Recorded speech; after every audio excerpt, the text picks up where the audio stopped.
Basketball Hall of Famer Swin dropped by GameOn following her jersey retirement at UConn to talk basketball, motherhood, and being a female executive in the NBA. Check it out. Swin is a Hall of Famer, 3-time WNBA champion, 2-time NCAA champion, and now Vice President of Basketball Operations with the New Orleans Pelicans. Swin, welcome to GameOn. We are so excited to talk to you. Thank you, Taylor. Thanks for having me.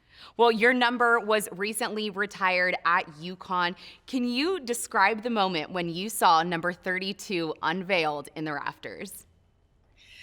Yeah, it was really surreal, to be honest with you. I was just talking to one of my colleagues this morning, and I told her, I said, I was more emotional with this retirement than going to the Hall of Fame. It's like for the Hall of Fame, I knew like I had this platform, this moment. I wanted to pay homage to the people from the past, to the present, and to the future. And so it was like you had an assignment, right? Right. Versus like going back and being on campus and getting all emotional and having my husband and my kids with me. So it was pretty special. Well, you are one of 3 UConn players to have your number retired. What does that mean to you? I mean, just considering the great players that have been through that program. It means a lot. I think the magnitude of it really didn't hit me until my mom and I were just talking about like my visit to campus. And I remember, even though it was years ago, one of the biggest concerns for her was, going to campus and being a young Black female athlete, and to look at what I was able to accomplish with my teammates as a collective, to be able to graduate and to see that number 32 go up there next to Rebecca Lobo, next to Ray Allen. I mean, it was surreal. And I think she had a moment herself just thinking back to like all those 4 years at UConn and what it truly meant. Now, we can't talk about UConn without mentioning Geno Auriemma. Can you just share what he means to you and the UConn basketball program? Yeah, I mean, I think if you look at what he's been able to do for, just decade after decade, after decade, it's just like the sustainability of having players come through that program is amazing. But I also want to give credit to Chris Daly. I think they've been together through this whole journey and this ride. And I will say this about Coach Auriemma, being a female athlete, he always fought for us to make sure it was never that we had less than the men. And I could appreciate that. And so I saw that as a freshman coming in until I graduated, that we were going to have the best and it was going to be demanded on a daily basis. And so having that bar set that high made it easy when you're out there advocating, because you've seen people do it in your own space.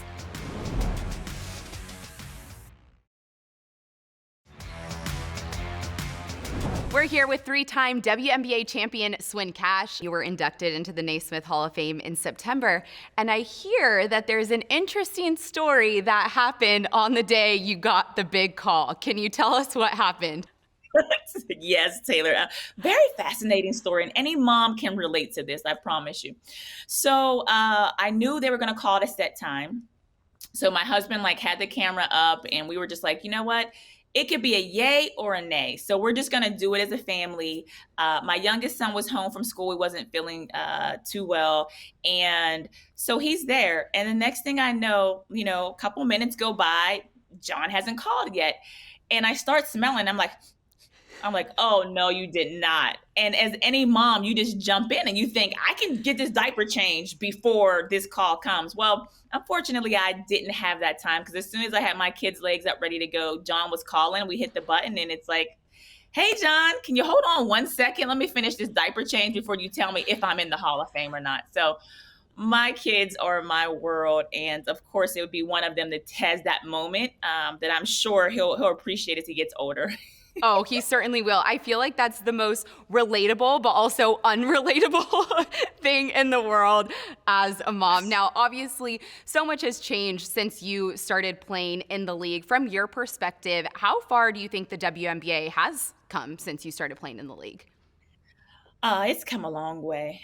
We still have a ways to go, but I have to give credit to the women of the WNBA, these young girls that have been working on their craft. The game is it's faster paced, the skill set that young girls are coming in with, the ability to shoot the basketball, the IQ, everything has just been amplified because these girls today had an opportunity to grow up knowing that the WNBA could be their target.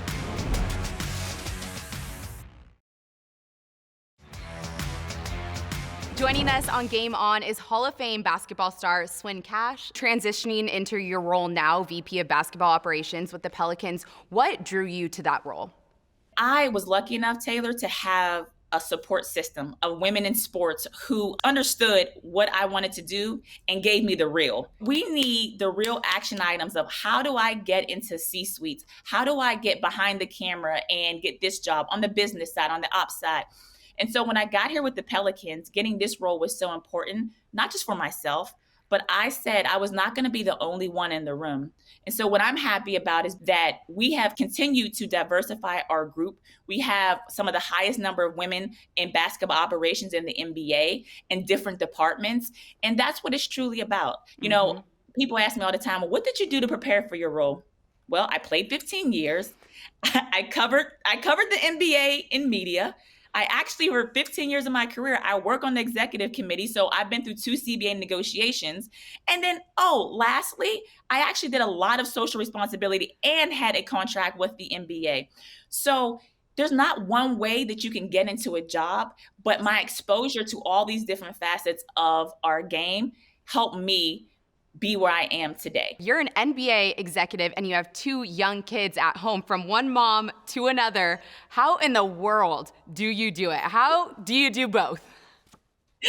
The secret to all of it is there is no secret. You have to be okay with times where it's going to be really good and at times where it's going to be not so great and you're having a moment. I'm not always okay. I'm not always having everything together. But that work-life balance is what I strive for every single day. This is what I say about women who have played sports, and I don't care at what level. We figure out a way in the mess and the grind to just peak like we do. Like I'm able to function a lot of times with a lot of things happening and pressure because pressure is a privilege. No, you're right. You have me pumped to take on the rest of the day with my kid. But let's get into She's Got Time. Tell us what it's all about. Yes, we really wanted to create what She's Got Time, kind of this ecosystem for women to have resources to come together.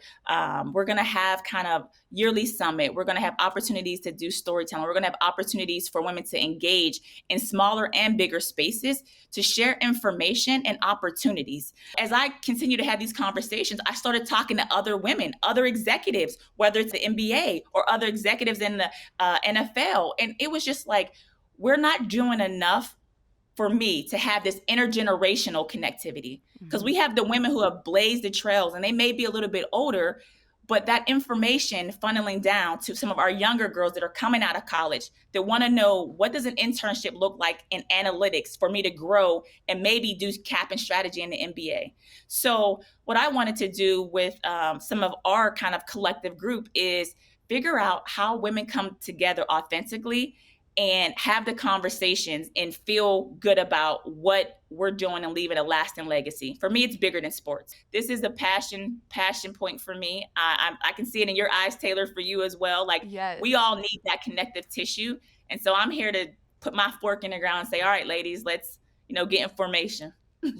Let's get information. I love that so much. You are doing that. You're a role model to so many people, including myself. Swin, thank you so much for being here with us. I had so much fun talking to you. Anytime. And I appreciate you and appreciate all you're doing. So keep grinding. Thank you. What's up, YouTube? If you're looking for all things women's sports, subscribe below. WSN is the first network dedicated to women's sports, so hit that subscribe button and never miss a goal, bucket, or birdie. Every athlete has a place they own.